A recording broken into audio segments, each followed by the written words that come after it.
जय श्री राधा कृष्णा दोस्तों। एक गांव के बाहरी हिस्से में एक वृद्ध साधु बाबा छोटी सी कुटिया बनाकर रहते थे। वे ठाकुर जी के परम भक्त थे। उनका स्वभाव अत्यंत शांत और सरल था।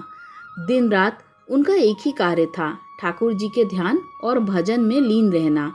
उन्हें न खाने की चिंता थी न पीने की चिंता थी, तो बस इतनी कि कहीं ठाकुर जी की सेवा में कोई कमी न रह जाए।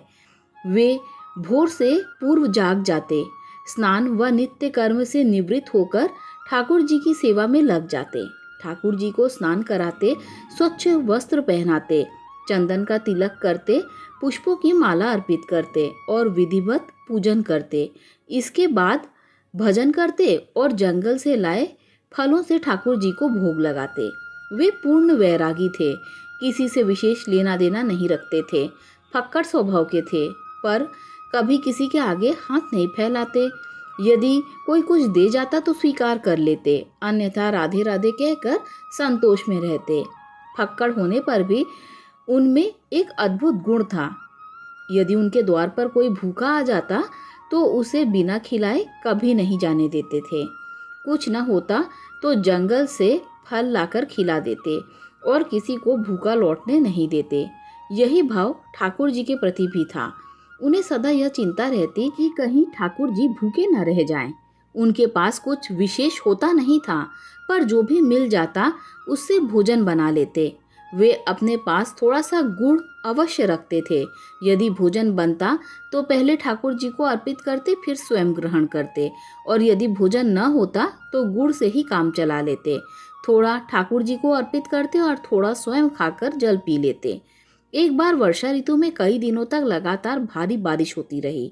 जंगल में चारों ओर पानी भर गया और फल लाना असंभव हो गया। उनके पास रखा गुड़ भी समाप्त होने को था। यह देखकर बाबा जी अत्यंत चिंतित हो उठे। वे सोचने लगे कि यदि वर्षा ऐसे ही होती रही तो ठाकुर जी को भूख कैसे लगेगा, और यदि कोई भूखा द्वार पर आया तो उसे क्या खिलाएंगे। इस चिंता में उन्होंने निश्चय किया कि अब वे स्वयं कुछ नहीं खाएंगे। जो भी पास में है उसे ठाकुर जी और आने वाले अतिथियों के लिए बचाकर रखेंगे। ऐसा विचार कर उन्होंने भोजन त्याग दिया और केवल जल पीकर जीवन निर्वाह करने लगे। फिर भी ठाकुर जी को नियमित रूप से भोग लगाते रहे। उनकी भक्ति देखकर ठाकुर जी अत्यंत प्रसन्न हुए, पर उन्होंने उनकी परीक्षा लेने का विचार किया। 2 दिन बाद ठाकुर जी ने एक वृद्ध ब्राह्मण का रूप धारण किया और मूसलाधार वर्षा के समय बाबा की कुटिया पर पहुंचे। बाबा को देखकर साधु बाबा अत्यंत प्रसन्न हुए। प्रेम पूर्वक उन्हें भीतर ले गए, बैठाया और कुशल क्षेम पूछी। तब ब्राह्मण दीन स्वर में बोले कि वे 3 दिनों से भूखे हैं और शरीर बहुत कमजोर हो गया है। यदि कुछ खाने को मिल जाए तो बड़ी कृपा होगी। बाबा जी ने मन ही मन ठाकुर जी को धन्यवाद किया कि उनकी प्रेरणा से वे थोड़ा गुड़ बचा पाए थे। स्वयं 3 दिनों से भूखे होने पर भी उन्होंने यथासंभव गुड़ और जल ब्राह्मण देवता को अर्पित किया और विनम्रता से कहा कि इस समय उनके पास यही साधन उपलब्ध हैं।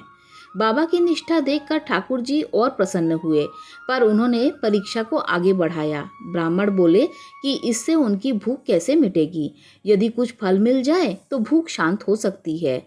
यह सुनकर बाबा जी चिंतित हो उठे। उनके द्वार से कोई भूखा लौट जाए यह उन्हें स्वीकार नहीं था। वे स्वयं वृद्ध थे, 3 दिनों से भूखे थे, शरीर दुर्बल था। फिर भी उन्होंने ब्राह्मण से कहा कि वे थोड़ा विश्राम करें, वे फलों का प्रबंध करते हैं। बाबा जी ठाकुर जी को प्रणाम कर भीषण वर्षा में जंगल की ओर चल पड़े। जंगल में पानी भरा हुआ था, विषैले जीव इधर उधर बह रहे थे, पर वे किसी बात की चिंता किए बिना कृष्ण कृष्ण का जाप करते हुए आगे बढ़ते रहे। उनके मन में बस यही चिंता थी कि द्वार पर आया अतिथि भूखा न लौटे। कठिनाई से ही उन्होंने फल एकत्र किए और कुटिया की ओर लौटे। वहां पहुंचकर उन्होंने ब्राह्मण देवता से विलंब के लिए क्षमा मांगी और फल अर्पित किए। ब्राह्मण बोले कि बाबा जी भी साथ में ग्रहण करें, पर बाबा ने विनम्रता से कहा कि वे बिना ठाकुर जी को अर्पित किए कुछ भी ग्रहण नहीं करते। तब ब्राह्मण मुस्कुरा कर बोले कि ठाकुर जी तो पहले ही उन फलों को प्रेम पूर्वक ग्रहण कर चुके हैं। बाबा को आश्चर्य हुआ। वे भीतर गए तो देखा कि वही फल ठाकुर जी के समक्ष रखे हैं। यह देखकर बाबा बाहर आए और ब्राह्मण के चरणों में गिर पड़े। तभी श्री हरि अपने वास्तविक रूप में प्रकट हुए। ठाकुर जी को देखकर बाबा अपनी सुध-बुध खो बैठे और उनके चरणों से ऐसे लिपट गए मानो प्रेम का झरना फूट पड़ा हो। अश्रुओं की धारा बहने लगी। ठाकुर जी ने उन्हें उठाया और कहा कि वे उनके सच्चे भक्त हैं। उनकी भक्ति, निष्ठा और प्रेम से वे अभिभूत हैं। उन्होंने वर मांगने को कहा। बहुत प्रयास से स्वयं को संभालते हुए बाबा बोले, हे नाथ, जिसने आपको पा लिया उसे और क्या चाहिए? बस मुझे अपने चरणों में आश्रय दीजिए। ठाकुर जी ने कहा कि वे मुक्ति प्रदान कर सकते हैं। यह सुनकर बाबा विचलित हो उठे और बोले कि वे मुक्ति नहीं चाहते। यदि देना ही है तो जन्मों जन्मों तक अपने चरणों का आश्रय दीजिए, ताकि हर जन्म में वे उन्हीं के ध्यान में लीन रह सके। तब श्री हरि ने तथास्तु कहा। उनके ऐसा कहते ही साधु बाबा के प्राण श्री हरि में विलीन हो गए। जिसे मुक्ति मिल जाए उसे और क्या चाहिए? पर इस बाबा ने मुक्ति के स्थान पर भगवान की सेवा और चरणों का आश्रय मांगा। प्रेम से कहिए, जय श्री राधे कृष्णा।